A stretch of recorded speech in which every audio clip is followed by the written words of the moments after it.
Hello दोस्तों, इस video में आपका स्वागत है।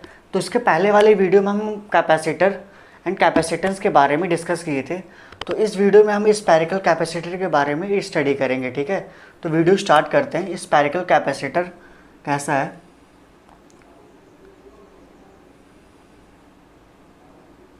कंडक्टिंग स्फीयर, सॉलिड और हॉलो,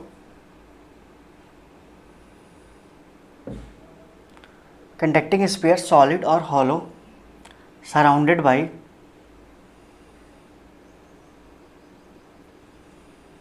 another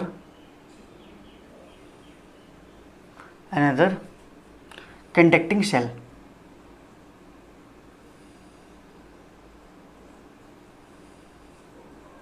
ठीक है। हम सपोज करते हैं हमारे पास एक स्पेयर है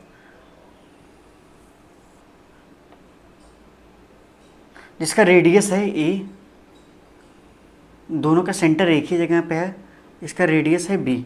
ठीक है। कह रहा है हमें स्फेरिकल कैपेसिटर के उसमें कंडक्टिंग स्पेयर सॉलिड और hollow surrounded by another conducting shell. ठीक है, surrounded by another conducting shell. तो हम सपोज करते हैं हमारे पास दो स्पेयर है, दोनों का सेंटर एक ही जगह पे है। ठीक है, चाहे वो हॉलो हो, चाहे वो सॉलिड हो। तो देखेंगे कि अगर ये हॉलो है तो बीच में मतलब खाली है, जैसे ठीक है। जैसे ये कैप ही ले लेते हैं, तो इसको थोड़ा और छोटा कर ले तो ये अंदर वाला छोटा बहुत पार्ट है और ये इसका जो एरिया है, मतलब ये जो इसका सरफेस है बहुत मोटा है।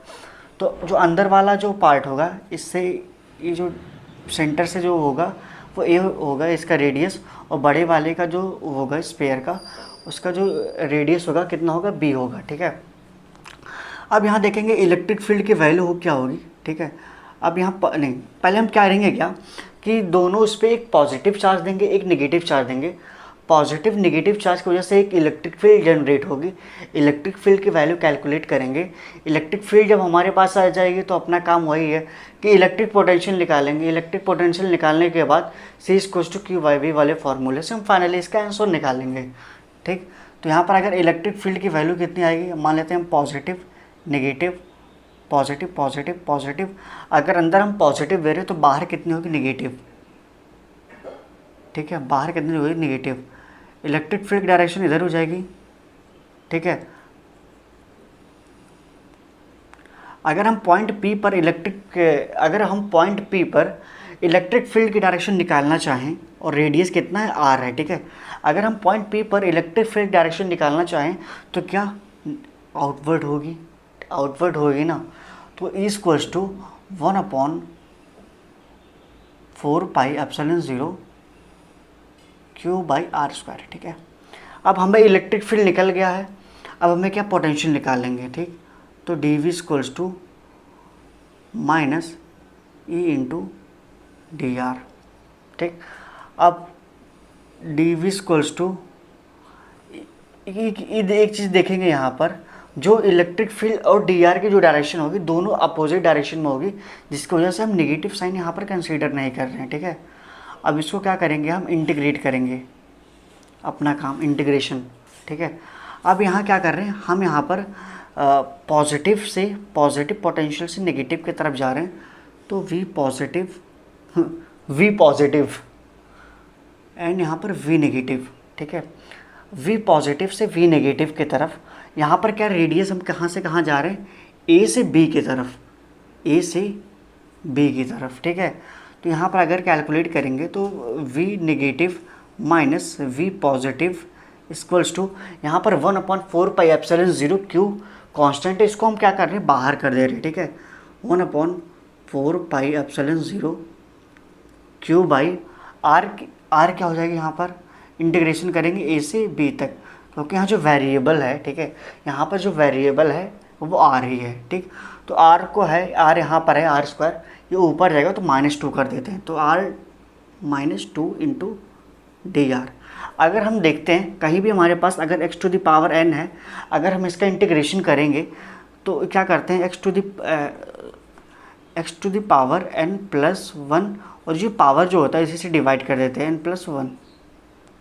तो अगर हमें इसका इंटीग्रेशन करना है तो r टू द पावर -2, तो इसको क्या करेंगे, r to the power -2 plus 1 upon -1 हो जाएगा। अब r to the r inverse हो जाएगा, ठीक है, r पे पावर -1 हो जाएगा, ये नीचे आएगा पॉजिटिव हो जाएगा, ठीक। तो जो वैल्यू आएगी वो v इक्वल्स टू अब v positive minus v negative, इसकी v positive minus v negative की वैल्यू कितनी है, v है, ठीक, equals to 1/4πε0 Q by 1 by, क्योंकि यहाँ किए थे 1/r, ठीक है, ए से बी की तरफ। एक चीज़ हमें मैथमेटिकल में ये जो इंटीग्रेशन पढ़ते हैं उसकी प्रॉपर्टीज़ है, मैं सोच रहा हूँ कि जो बेसिक जो मैथमेटिक्स है, मैथमेटिकल टूल है जिसका फिजिक्स में यूज़ होता है, हम एक लेक्चर लेके उसको भी कवर कर लेंगे, इंटीग्रेशन डिफरेंशिएशन, क्योंकि मतलब जो थोड़े मतलब बच्चों को थोड़ा मतलब प्रॉब्लम होता है इंटीग्रेशन डिफरेंशिएशन में, जब ताकि थोड़े उनको भी मतलब ये डाउट ना हो, क्वेश्चन को वो सॉल्व कर लें, ठीक है। तो यहाँ पर अगर वो निगेटिव साइन हटेगा तो क्या लिमिट को हम क्या करेंगे, एक्सचेंज कर देंगे। तो v equals to 1/4πε0 Q by, अब लिमिट को एक्सचेंज करेंगे तो 1/r इन ए बी, ये ए हो जाएगा, ठीक है। अब जैसे ही इसको और सॉल्व करेंगे v equals to 1/4πε0 Q by 1/a, क्योंकि ये वैल्यू इसमें पुट करेंगे final limit minus initial limit 1/b, ठीक है। तो इसको हम आगे यहाँ से सॉल्व कर रहे हैं, ठीक है। तो v equals to 1/4πε0 Q, LCM कितना हो जाएगा, ए बी, ये b माइनस ए। अब हमें बस अपना पूरा काम कर चुके हैं, इलेक्ट्रिक फील्ड पॉजिटिव नेगेटिव की वजह से हम निकाले। अब जब इलेक्ट्रिक फील्ड होगा तो इलेक्ट्रिक पोटेंशियल भी होगा, इलेक्ट्रिक पोटेंशियल की वैल्यू भी हम निकाल लिए। अब इलेक्ट्रिक पोटेंशियल निकाले तो कैपेसिटेंस निकालने के लिए क्या है भाई, कैपेसिटेंस निकालने के लिए v इक्वल्स टू मतलब क्यों कह रहा हूँ, कैपेसिटेंस निकालने के लिए c equals to Q by V वाले फार्मूले से निकाल लेंगे। तो c equals to Q by V, ठीक है। अब Q by 1/4πε0 Q into B minus A upon A B, ठीक है, ये कैंसिल हो जाएगा। फाइनली जो कैपेसिटेंस की वैल्यू आएगी वो आएगी 4πε0 A B upon B minus A, ठीक है। C equals to 4πε0 A B upon B minus A. अगर आपको, मैं तो बोलूँगा ही नहीं कि आप इसको याद कर लो, बस थोड़ा सा मतलब प्रोसीजर पता होना चाहिए कि ये चीज़ आया कैसे, ठीक है। अगर आप याद कर लेते हो तो बहुत अच्छी बात है, लेकिन आपको डिराइव करने का फॉर्मूला मतलब डिराइव करने का प्रोसेस याद होना चाहिए। फिज़िक्स इसलिए थोड़ी इंटरेस्टिंग है क्योंकि इसमें कुछ याद करना नहीं होता है, बस आपको तरीका पता होना चाहिए कि ये चीज़ आया कैसे। यहाँ पर विजुलाइजेशन करना होता है कि पॉजिटिव चार्ज आएगा तो नेगेटिव चार्ज आएगा, तो दोनों चार्ज की वजह से एक इलेक्ट्रिक फील्ड होगा, इलेक्ट्रिक फील्ड होगा तो इलेक्ट्रिक पोटेंशियल भी होगा, इलेक्ट्रिक पोटेंशियल हो जाएगा तो कैपेसिटेंस तो फार्मूला है ही हमारे पास निकालने के लिए। तो बस यही है, ठीक है। अब हम सिलेंड्रिकल कैपेसिटर के बारे में डिस्कस करेंगे, ठीक है।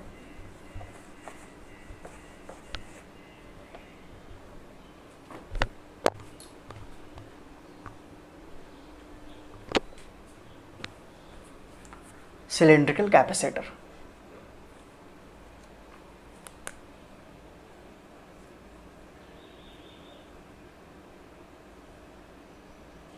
cylindrical capacitor conducting cylinder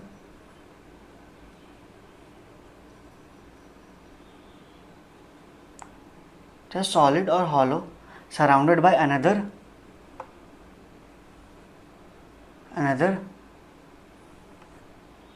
cylinder, conducting cylinder ये भी तब थोड़ा सा फिगर मतलब इतना परफेक्ट नहीं बनेगा, बट आप एक बार देख लो फिगर।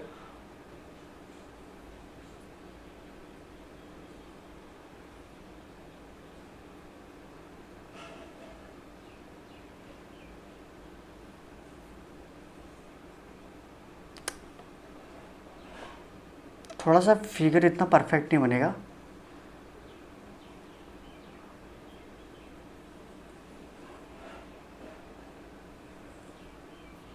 अरे गलत बन गया।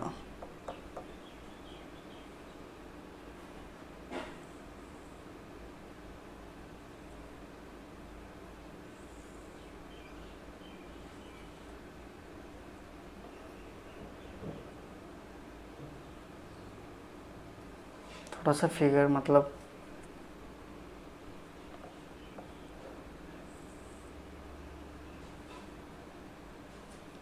चलो फिगर यही देखते हैं। एक सिलेंडर हमारे पास है, एक हॉलो सिलेंडर है, ठीक है।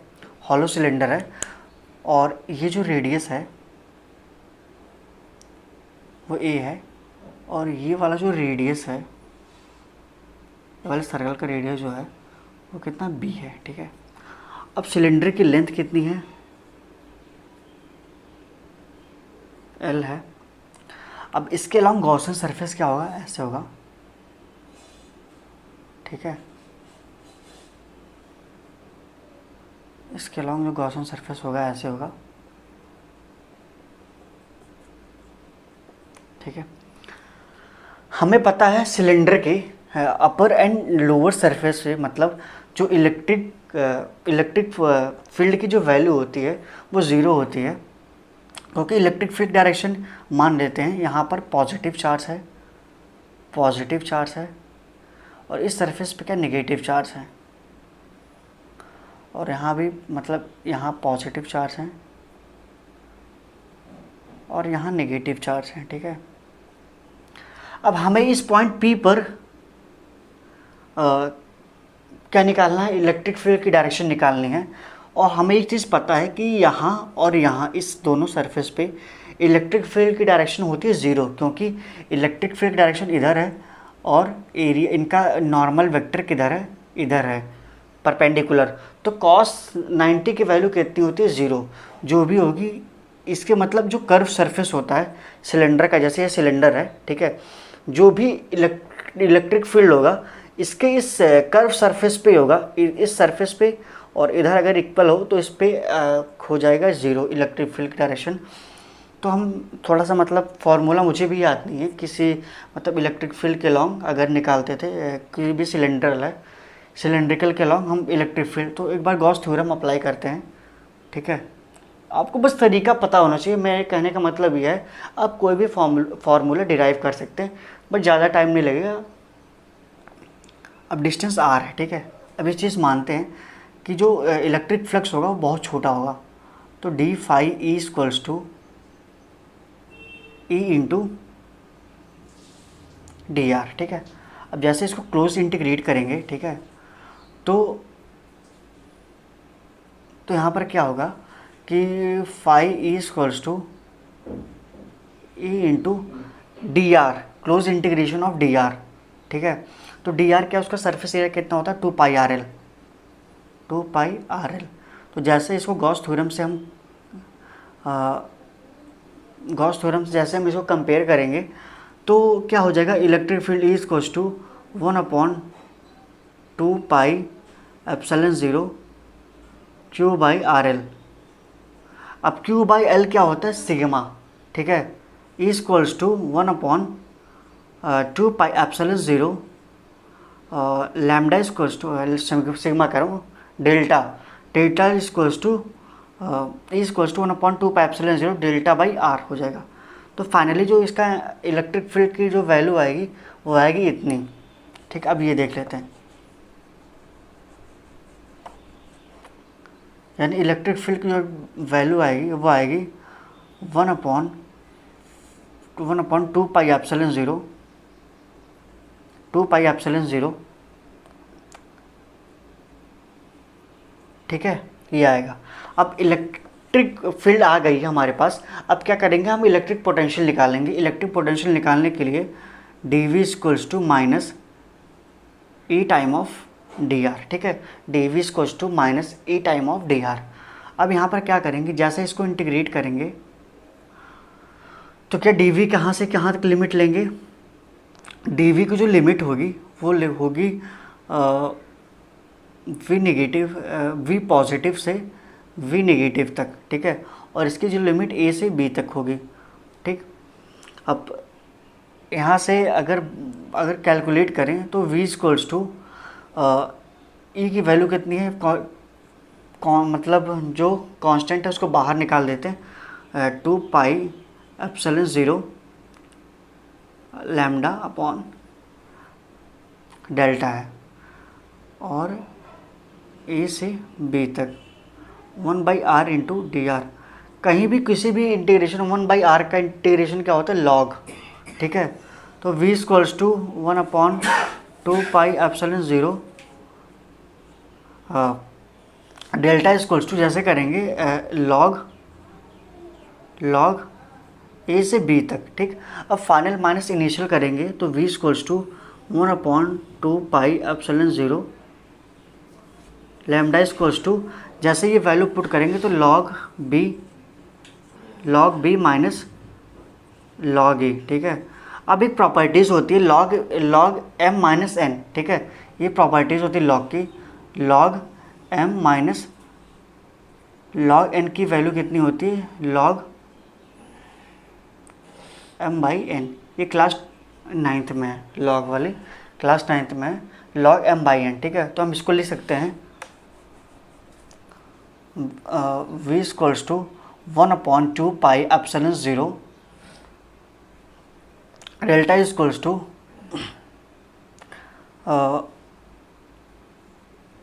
क्या हो जाएगी, जैसे इसको करेंगे तो log b minus log A, ठीक है। यहाँ पर एक बार देख लेते हैं, जैसे इसको करेंगे D V equals to minus E into D R, तो v अगर यहाँ पॉजिटिव से नेगेटिव तक ले रहे हैं तो 1/2 पाई एप्सिलॉन 0 कांस्टेंट है उसको बाहर निकाल देंगे, इसको डेल्टा को भी, ठीक है। तो यहाँ पर a से b तक, ठीक है, a से b तक इंटू डी आर 1/r, ठीक है। तो जैसे इसको 1/r को इंटीग्रेट करेंगे लॉग a हो जाएगा, लॉग r हो जाएगा, ठीक, लॉग r हो जाएगा। तो इसमें final limit minus initial limit, ठीक है, फाइनल लिमिट जैसे b डालेंगे v माइनस ए, ठीक है, तो ये आएगा। और कैपेसिटेंस इक्वल टू क्या होता है, q बाई v। तो लीनियर चार्ज डिस्ट्रीब्यूशन वाले फार्मूले से क्या आता था, तो लैम्डा इक्वल्स टू, सॉरी ये डेल्टा है, कभी कभी मुझे मतलब गलती हो जाता है, लैम्डा ही बोल देता हूँ, लेकिन ये डेल्टा है, delta equals to q by L, ठीक है। तो q की वैल्यू हम कैसे कर सकते हैं, q equals to delta into L, ठीक है। तो यहाँ पर क्या हो जाएगा, q into L upon 1/2 pi epsilon 0 delta log b minus A, ठीक। अब यहाँ क्या हो जाएगा, q की जगह पर ये नहीं रहेगा, ये ऐसे रहेगा, इससे ये कैंसिल हो जाएगा। तो वैल्यू फाइनली कैपेसिटेंस आई कैसे, ये ऊपर जाएगा तो 2 पाई एप्सिलॉन 0, ठीक है, 2 pi epsilon 0 L upon log b minus A, finally capacitance की वैल्यू ये आएगी, ठीक है। अब एक क्वेश्चन के बारे में थोड़ा सा डिस्कस कर लेते हैं।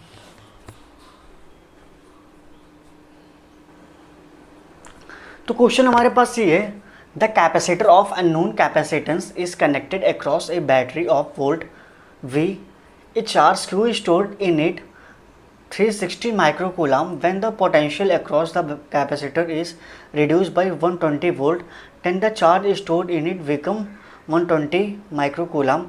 Calculate potential difference and capacitance, ठीक है। तो देखते हैं,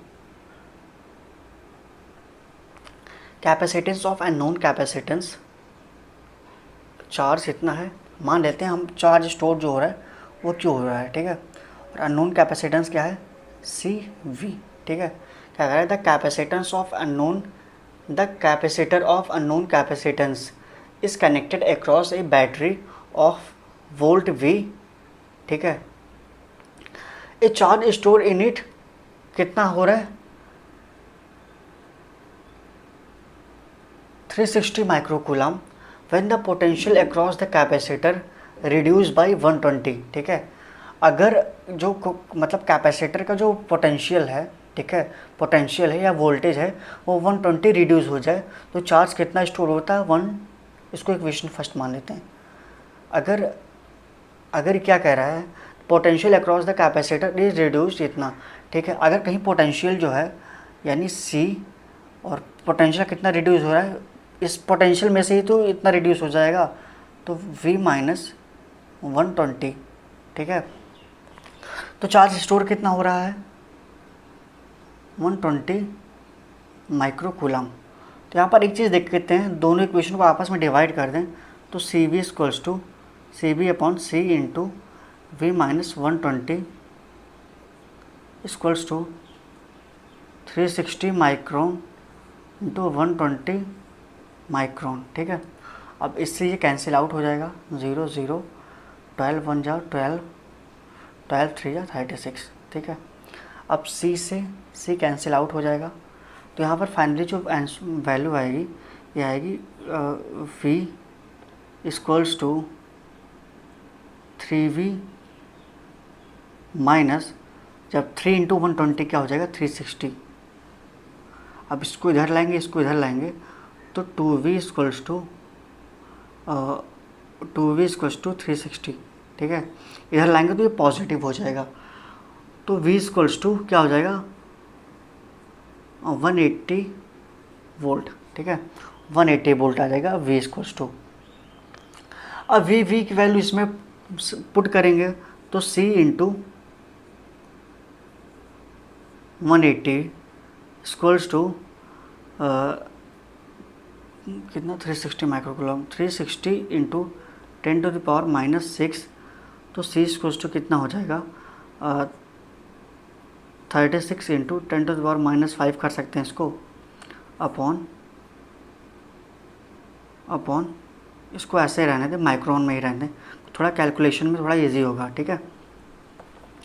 तो 360 into 10 to the power minus 6 upon 180, ठीक है। 0 से 0 कैंसिल, 18 1 जा 18, 18 2 जा 36, तो 2 into 10 to the power minus 6 आएगा इसका आंसर, ठीक है।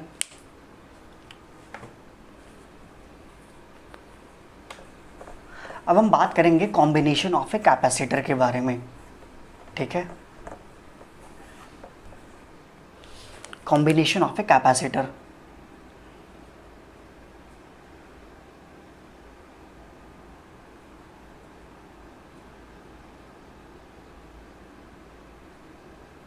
कॉम्बिनेशन ऑफ ए कैपेसिटर की बात करें तो सबसे पहला आता है सीरीज,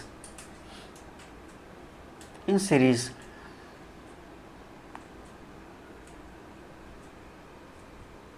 इन सीरीज की बात करें, सीरीज में कैसे होता है कि जैसे हमारे पास एक कैपेसिटर कनेक्टेड है, कैसे पता चलेगा कि ये सीरीज में, आपको बता रहा हूँ मैं। यहाँ माने तो कोई वोल्टेज है, इसका क्या होता है, ये पॉजिटिव क्यू, पॉजिटिव प्लेट है, ये नेगेटिव प्लेट है, minus Q, positive Q minus Q, positive Q minus Q.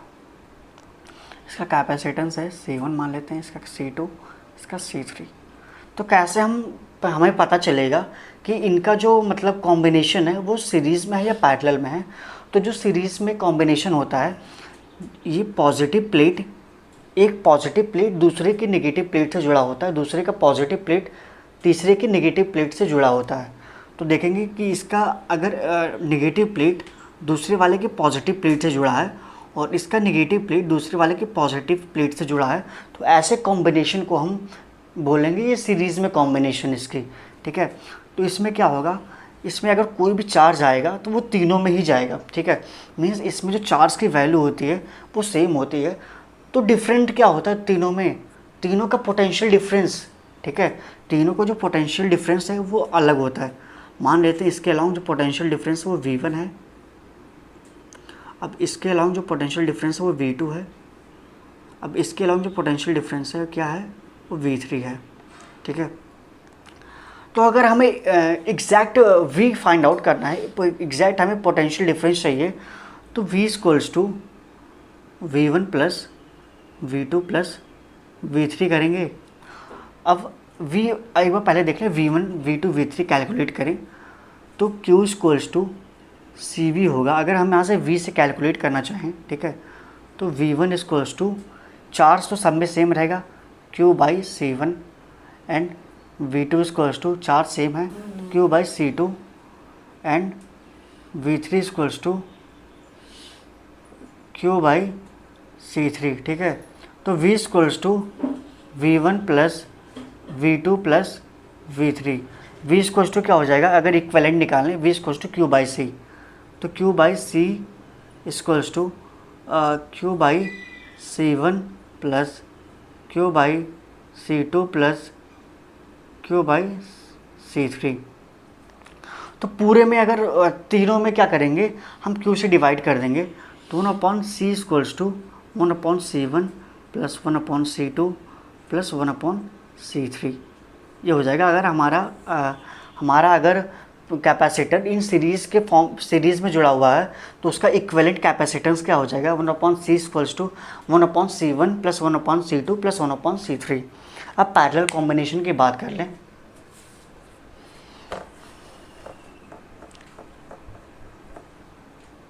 अब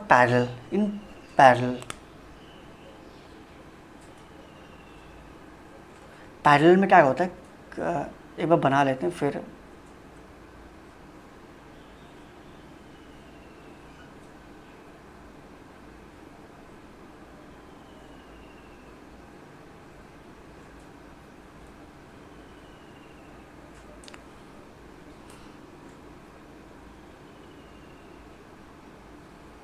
हमें कैसे पता चलेगा कि ये जो कैपेसिटर है ये पैरेलल में जुड़ा हुआ है। तो एक चीज़ यहाँ पर आपको दिख रही होगी कि ये जो तीनों कैपेसिटेंस हैं इनका जो तीनों एक ही मतलब पॉइंट पे मतलब क्या हो रहे हैं, कंबाइन हो रहे हैं, ठीक है, इसी पॉइंट पे तीनों मिले हुए हैं।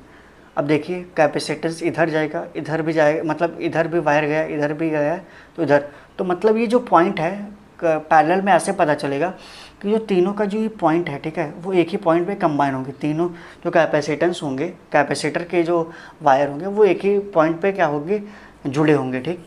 तो यहाँ पर डिफरेंट क्या होगा, मान लेते हैं Q चार्ज हमारा यहाँ से जा रहा है, अब इसके पास यहाँ जाने के लिए तीन रास्ते हैं। एक मान लेते हैं Q1 इधर गया, Q2 इधर गया एंड Q3 इधर गया।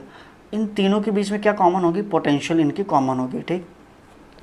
तो यहाँ पर चार्ज क्या होता है, डिफरेंट होता है, किसमें, पैरेलल वाले में। तो Q1 अगर हमें कैलकुलेट करना है, Q1 इक्वल्स टू C1V, ठीक है, पोटेंशियल सेम है। Q2 equals to C2V, Q3 equals to C3V, ठीक है। अगर हमें टोटल चार्ज निकालना है तो Q equals to Q1 plus Q2 plus Q3, ठीक है। तो Q इक्वल्स टू CV हो जाएगा, CV इक्वल्स टू ये क्या हो जाएगा, C1V plus C2V plus C3V। तीनों में ऐसे कर सकते हैं आप, V कॉमन लेके दोनों साइड कट आउट कर दें, तो C equals to C1 plus C2 plus C3। Finally value ये आएगा। नेक्स्ट वीडियो में हम बेसिकली इसके क्वेश्चन के बारे में डिस्कस करेंगे। आज की वीडियो में बस इतना है। Thank you so much.